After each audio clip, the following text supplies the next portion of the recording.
Evolution. ये lecture basically पहले lecture का कंटिन्यूएशन है। सो जिन लोगों ने ये लेक्चर नहीं देखा है ना, वो पिछला लेक्चर प्लीज देख लें, है ना, तभी आपको आज का लेक्चर समझ में आएगा। वैसे चूंकि ये हिस्ट्री है तो आप कहीं से भी देखो समझ में तो आ जाएगा, लेकिन मैं चाहता हूँ कि आप लोग पहला लेक्चर भी देख लो। खैर, जो लोग देख चुके हैं पहला लेक्चर, तो आज हम लोग स्टार्ट करने वाले हैं। याद कीजिए कि लास्ट लेक्चर कहाँ पर खत्म हुआ था। मैं उस टाइम क्या पढ़ा रहा था, फ्रेंच सोसाइटी के बारे में पढ़ा रहा था, है ना। याद है, हम लोग फ्लैशबैक में जा चुके थे, है ना। फ्रेंच सोसाइटी के बारे में पढ़ना शुरू किए थे, तो मैं बताया था कि फ्रेंच सोसाइटी दो, है ना, भागों में आप उसको बांट सकते हैं। पहला भाग जो राजा का था और दूसरा प्रजा का, है ना। राजा मोनार्क, है ना, लुई 16 उस टाइम राजा थे, एब्सोल्यूट मोनार्क थे, निरंकुश थे वो, है ना। ये सब हम लोग डिस्कस कर चुके थे वो, है ना, विस्तार पूर्वक, है ना। कुछ अच्छे स्लोगन्स भी मैंने आपको बताए थे उस लेक्चर में। फिर है ना, उसके बाद हम लोग पढ़ना शुरू किए थे फ्रेंच सोसाइटी के बारे में, यानी प्रजा कैसे बटी हुई थी। तो हम लोग देख चुके थे कि प्रजा 3 भागों में, 3 खंडों में बटी हुई थी, है ना। फर्स्ट स्टेट, सेकेंड स्टेट और थर्ड स्टेट, है ना। फर्स्ट स्टेट में कौन आते थे, याद कीजिए, क्लर्गी, है ना। क्लर्गी मतलब पादरी वर्ग, है ना, जो चर्च का काम करते हैं। दूसरा स्टेट में कौन आता था, नोबिलिटी, है ना, कुलीन वर्ग, है ना, जो जैसे जो बड़े बड़े मंत्री, है ना, पोस्ट पे रहते थे राजा के दरबार में। और तीसरे में क्या आती थी, आम जनता आती थी, थर्ड स्टेट, है ना। उसको भी मैंने 3 भागों में विभाजित किया था, याद कीजिए, है ना, कि थर्ड स्टेट के सारे लोग ऐसा नहीं थे कि गरीब थे, कुछ बिग बिजनेसमैन थे, मर्चेंट्स थे, है ना। सेकेंड पे पीजेंट सब आते थे, है ना, और आर्टिसंस आते थे। और थर्ड लेवल पे कौन आते थे, स्मॉल पीजेंट्स लेबर, जिनकी हालत बहुत बुरी थी, है ना। तो ये हम लोग डिस्कस कर चुके थे। उसी का मैं पिछले लेक्चर में आप लोगों को बोला था कि उन चीजों को विस्तार पूर्वक हम लोग नेक्स्ट लेक्चर में देखेंगे। सो प्रस्तुत है आज का नया लेक्चर फिर आप लोगों के लिए। तो चलिए स्टार्ट करते हैं। फर्स्ट एंड सेकेंड स्टेट, है ना। Basically first and second state को अगर आप लोगों को याद होगा तो हम लोग प्रिविलेज्ड क्लास कहा करते थे, है ना, प्रिविलेज्ड क्लास। तो मैं यहां लिख देता हूं प्रिविलेज्ड, है ना। ये प्रिविलेज्ड क्लास थी। क्या प्रिविलेजेस थी वो अब हम लोग देखेंगे। फर्स्ट स्टेट में कौन आते थे, क्लर्की आते थे, ठीक है। और सेकेंड स्टेट में कौन आते थे बाबू, नोबिलिटी आते थे, ठीक है। अब हम लोग देख लेते हैं। मैं दोनों स्टेट चूंकि प्रिविलेज क्लास है ना, तो लगभग दोनों का, है ना, क्या कहते हैं, राजनीतिक, है ना, पॉलिटिकल राइट्स सब जो थे, है ना, जो सामाजिक व्यवस्था थी और, है ना, क्या कहते हैं, उनको जो अधिकार प्राप्त थे लगभग एक तरह थे। इसलिए मैंने सबको एक ही हेडिंग के अंदर डाल दिया। आप लोग चाहो तो इसको अलग अलग भी पॉइंट आउट कर सकते हैं। मैं बता दूंगा कि कैसे अलग अलग पॉइंट आउट भी किया जा सकता है। खैर, सबसे पहले हम लोग फर्स्ट स्टेट के बारे में मैं आप लोगों को थोड़ा सा संक्षेप में बताता हूँ। फर्स्ट स्टेट में जैसा आप लोग जानते हैं, क्लर्गी आते थे ना, पादरी वर्ग, यानी ये चर्च में जो इम्पोर्टेंट पोस्ट होते हैं, है ना, उनको ये, है ना, कंट्रोल किया करते थे। अब जैसे कि जो, है ना, बहुत दुख के साथ ये क्या कहा जा सकता है कि उस टाइम में भी, है ना, चर्च में जो लोग रहते थे, जो पादरी रहते थे, सारे पादरी अच्छे नहीं हुआ करते थे, है ना। कुछ भ्रष्ट, है ना, करप्ट भी हुआ करते थे, जो कि, है ना, राजा से तरह तरह के, है ना, नहीं होता है, राजा पे डिपेंडेंट हो गए थे बेसिकली एक तरह से। उनको जो भगवान के लिए जो समर्पण होना चाहिए, प्रजा के लिए जो समर्पण होना चाहिए, ऐसा उन लोगों में बिल्कुल भी नहीं था, है ना। वो उनको, है ना, मनमाना वो काम किया करते थे, है ना। भोग विलास भी इनफैक्ट कुछ पादरी वर्ग किया करते थे, जिसके कारण ये वर्ग बदनाम भी हुआ था, है ना। अब कोई भी, है ना, पुराने ओल्ड एज यूरोप में देखिएगा तो हर में लगभग, है ना, जो ये क्लर्गी वर्ग है ना, पादरी वर्ग है, जो चर्च का वर्ग है, इसके खिलाफ हर कोई नफरत में ही रहता था, है ना। इतने ये भ्रष्ट हो गए थे, जो कि इनको ऐसा होना नहीं चाहिए था, ठीक है। लेकिन उसमें भी, है ना, कुछ अलग, है ना, कुछ लो लेवल के पादरी थे जो गरीब टाइप के थे, है ना। मतलब मेन जो सही काम होता है चर्च का, है ना, सारे वो लोग करते थे, है ना, जो पादरी वर्ग में जो लो लेवल पे आते थे, ठीक है।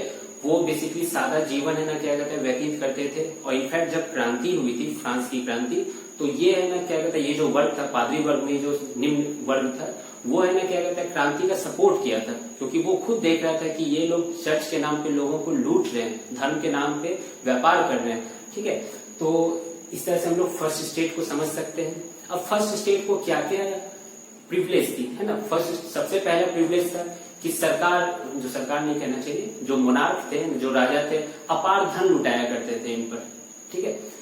क्योंकि, है ना, धर्म के यही थे, व्यापार सौदागर भी कह सकते हो, धर्म के सौदागर फर्स्ट स्टेट वाले क्लर्की ही लोग होते थे, यही तो बेसिकली सब लोगों को फैलाए थे ना कि राजा को दैवी अधिकार प्राप्त है। याद है पिछले लेक्चर में हम लोग डिस्कस किए थे, है ना, दैवी अधिकार से, है ना, क्या कहते हैं, ये राज्य कर रहे हैं ये राजा लोग। तो अब जो लोग है ना, जो पादरी वर्ग फैला रहे हैं उस पर थोड़ी कृपा तो करनी पड़ेगी राजा को। तो राजा खूब कृपा किया करते थे और ये बहुत अनैतिक थे, भ्रष्ट थे, एकदम करप्ट थे। और साथ साथ इनको एक अधिकार भी प्राप्त थी। अधिकार क्या प्राप्त थी? सबसे पहले अधिकार, इनको कोई टैक्स देने की जरूरत नहीं है ना, कोई टैक्स इनसे वसूल नहीं किया जाता था। दूसरा अधिकार क्या प्राप्त था कि ये टैक्स ले सकते हैं, है ना, जो थर्ड स्टेट के लोग हैं, हम लोग आगे जाके देखेंगे, थर्ड स्टेट से ये, है ना, टैक्स लिया करते थे, है ना, खासकर किसानों से, है ना, लगभग 1/10 ऑफ प्रोडक्शन है ना वो ले लिया करते थे टैक्स के रूप में। ठीक है, तो ये भी अधिकार है। अब खुद बताओ बाबू, जब किसान है, राज्य को तो टैक्स दे ही रहे, है ना, अब धर्म वाले को भी टैक्स दे रहे, तो समझ लो उनकी कितनी मुसीबतें थी।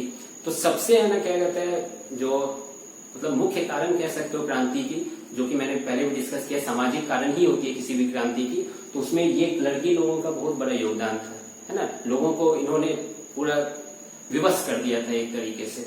ठीक है, उसके बाद आते हैं हम लोग सेकेंड स्टेट, है ना। सेकेंड स्टेट में कौन आते थे? नोबिलिटी, है ना। नोबिलिटी मतलब कुलीन वर्ग, बेसिकली जो है ना कोर्ट में जो मंत्री पद पे हुआ करते थे वो लोग कुलीन वर्ग हो सकते हैं, है ना।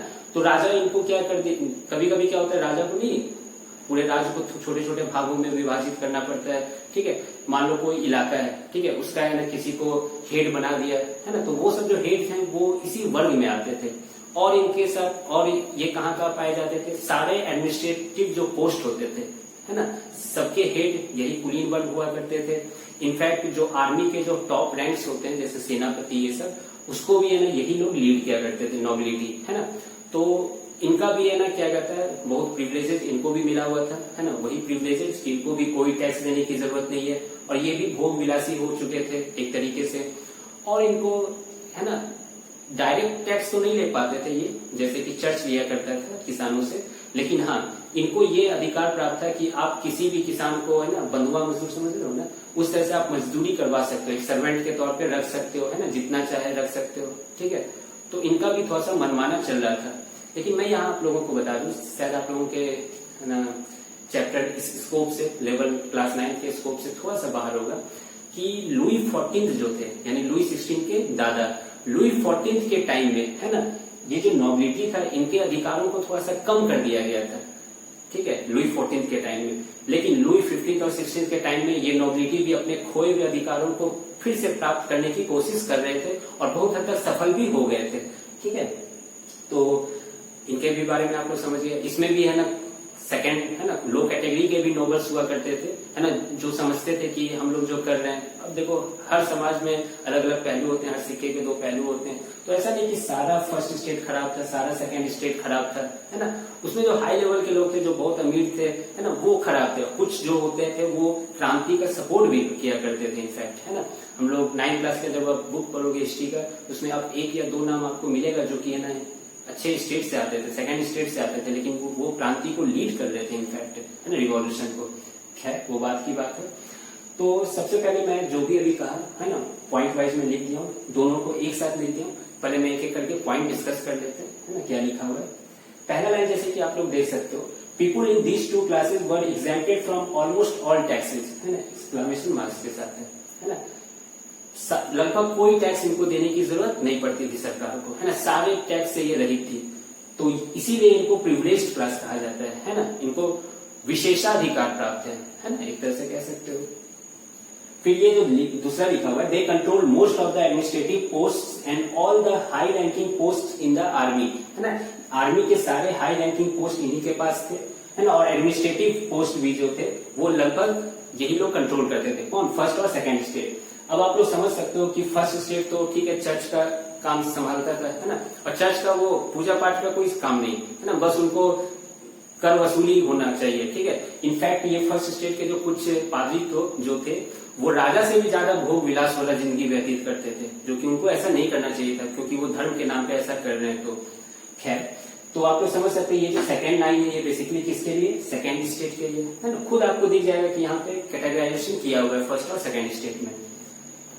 फिर नेक्स्ट लाइन देखते हैं, These 2 classes together owned about 40% of the total land of France, है ना। लगभग 40% जो है ना फ्रांस की जो जमीन थी, ये 2 स्टेट वाले ही है ना उस पे 2 स्टेट के अंडर में आते थे वो, ठीक है। अब इनका पॉपुलेशन कितना था, मैंने पिछले लेक्चर में डिस्कस किया था कि 3rd स्टेट के 95% पॉपुलेशन थे, तो ऑब्वियसली इनके 5% पॉपुलेशन हुए। समझ लो 5% जिसकी जनसंख्या है वो है ना 40% लैंड को कंट्रोल कर रहा है। आप समझ सकते हो यहाँ पे कितना है ना बहुत भयंकर गैप है यहाँ पर, है ना। तो ये सब क्रांति की बहुत मुख्य कारण बन जाती है कालांतर में जाकर, है ना। तो आप ये लाइन भी समझ गए होंगे। 4th लाइन क्या है, the nobles were given privilege to extract feudal taxes from peasants, है ना। ये सब जो कुलीन वर्ग जो है नोबल्स 1st स्टेट और 2nd स्टेट, इनको कुछ हद तक है ना पीजेंट्स लोग से टैक्स कर वसूली करने का भी अधिकार प्राप्त था, है ना। तो अगर आपसे पूछा जाए कि कौन कौन से प्रिविलेजेस प्राप्त थे 1st और 2nd स्टेट को, तो एक आपको ये समझ में आ रहा होगा, है ना, कि कोई टैक्स नहीं देना है, और दूसरा क्या समझ में आ रहा होगा, ये है ना कि ये टैक्स ले सकते हैं, मतलब देना नहीं है, ले सकते हैं लेकिन, ठीक है, टैक्स। तो ये इनका प्रिविलेज हो गया, ठीक है। फिर लास्ट लाइन देख लेते हैं, the church extracted from the peasants, the church extracted taxes from the peasants called teeths, है ना। चर्च को अधिकार प्राप्त था टैक्स लेने का, उस टैक्स को उन्होंने एक नाम दिया था टीथ्स, ठीक है। ये तो मतलब इनका अधिकार, ये करते ही थे वसूल, है ना, हर साल, ठीक है। और लोगों को आदत भी हो गई थी पीजेंट्स लोगों को, ठीक है। और टीथ क्या होता है वो हम लोग 3rd स्टेट में है ना क्या कहते हैं अच्छे से इसको देख लेंगे, इसका डिफिनेशन भी देख लेंगे। तो आई होप आप लोगों को सब कुछ समझ में आ गया होगा 1st और 2nd स्टेट का। आप लोग इसका चाहो तो जल्दी से नोट्स ले लो, है ना। फिर उसके बाद हम लोग 3rd स्टेट के बारे में देखते हैं।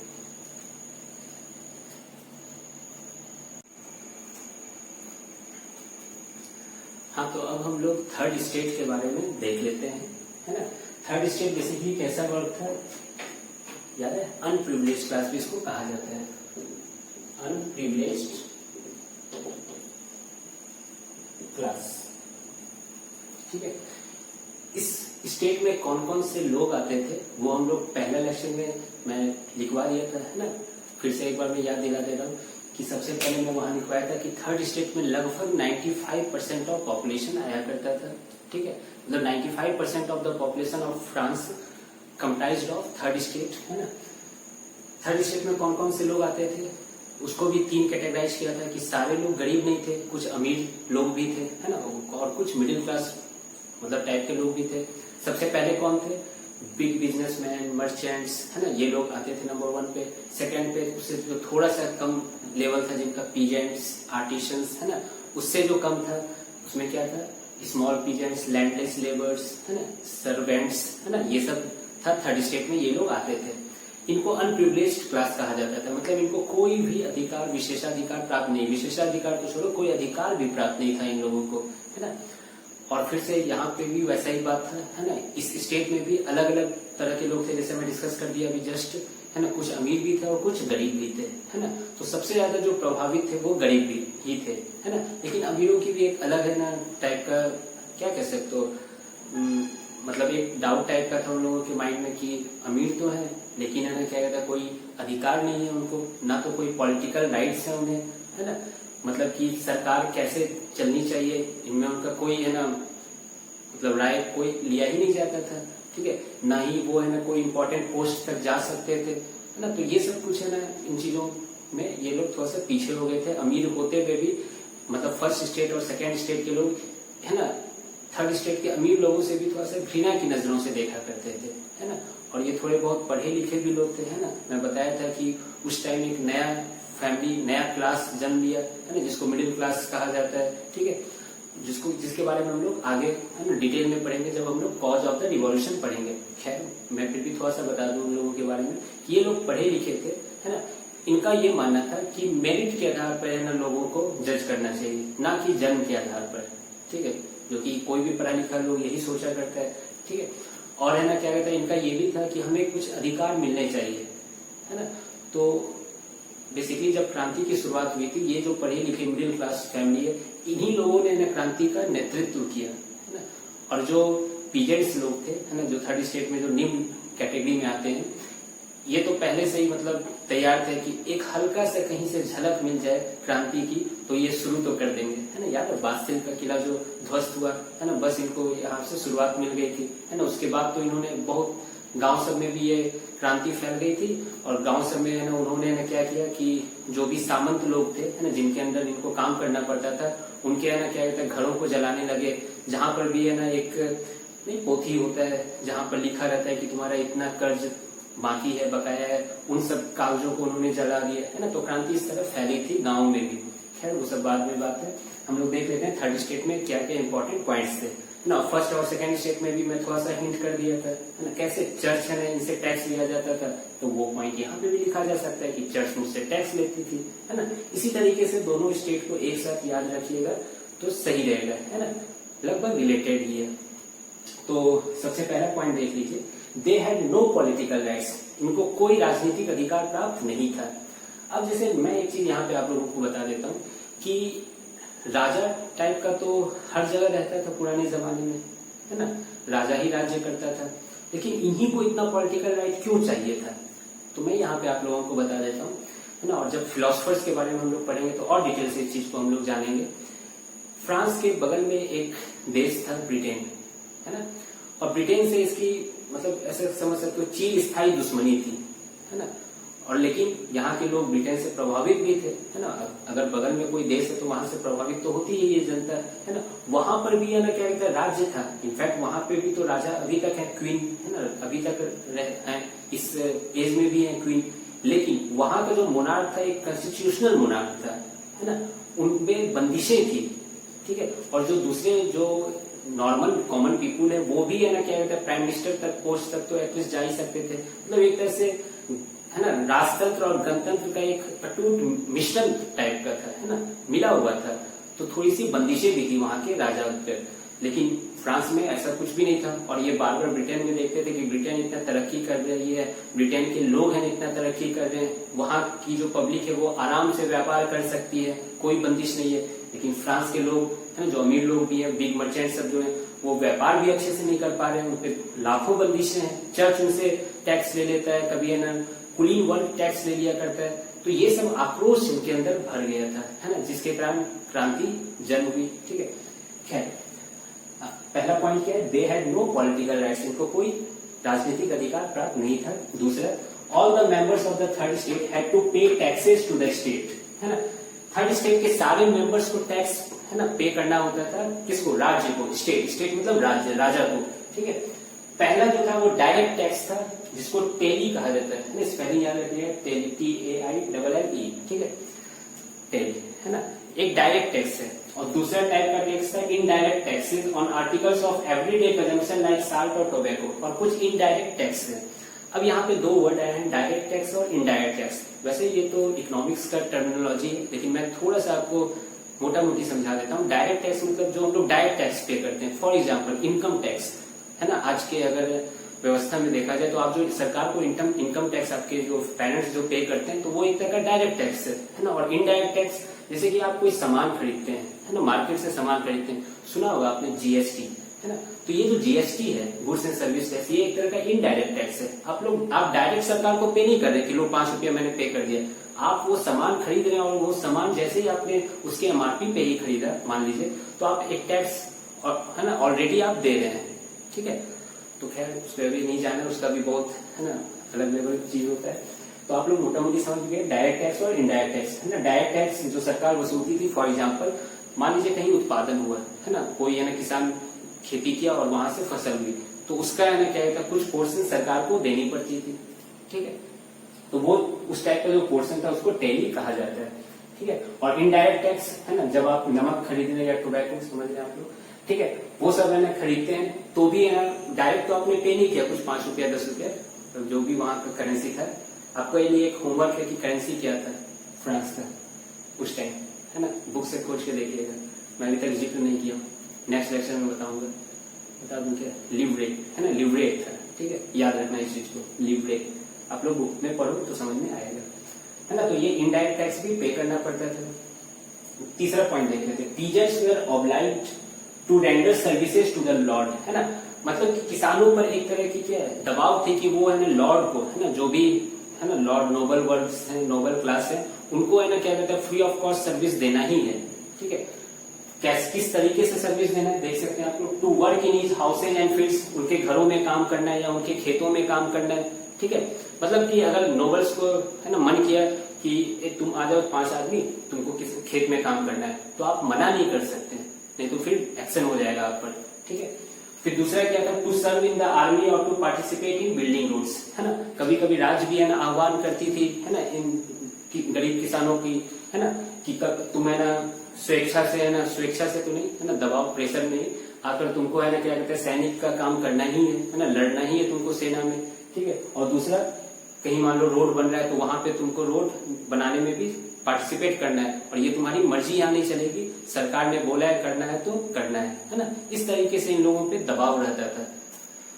फिर लास्ट में मैं जो ये डिस्कस कर चुका हूँ फर्स्ट और सेकंड स्टेप में भी, कि a tax called tithe was divide by the church peasants, है ना। एक टैक्स था जिसका नाम टीथे था, ठीक है, स्पेलिंग याद रखना बाबू, है ना। टीथे ये चर्च है ना क्या कहता है लगाती थी किस पे, किसानों पर, है ना। और इस टैक्स की खासियत क्या थी, it comprises of 1/10 of the agricultural produce, मतलब आपने जितना खेती किया है ना उसका एक है ना एक दहाई है ना, एक दहाई कह सकते हो 1/10, हाँ, तो उतना भाग आपको देना है। जैसे कि मान लो आपने 100 किलो अगर कुछ भी है ना चावल प्रोड्यूस किया तो 10 किलो आपको चर्च को देना है, ठीक है।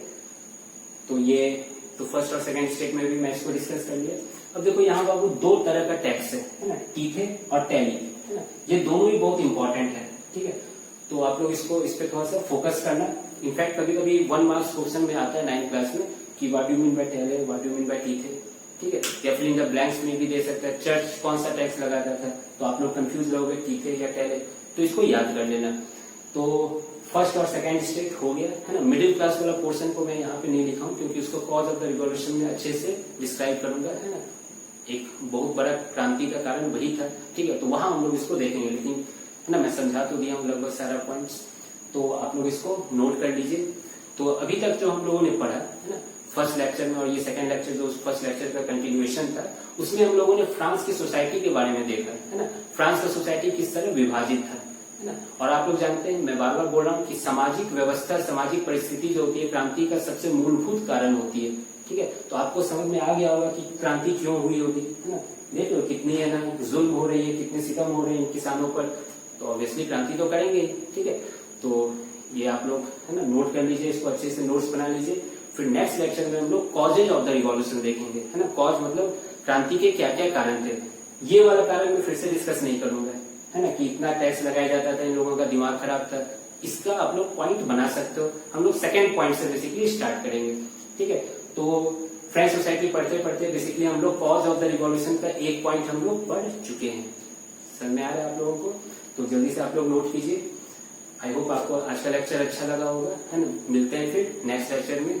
Have a nice day, thank you.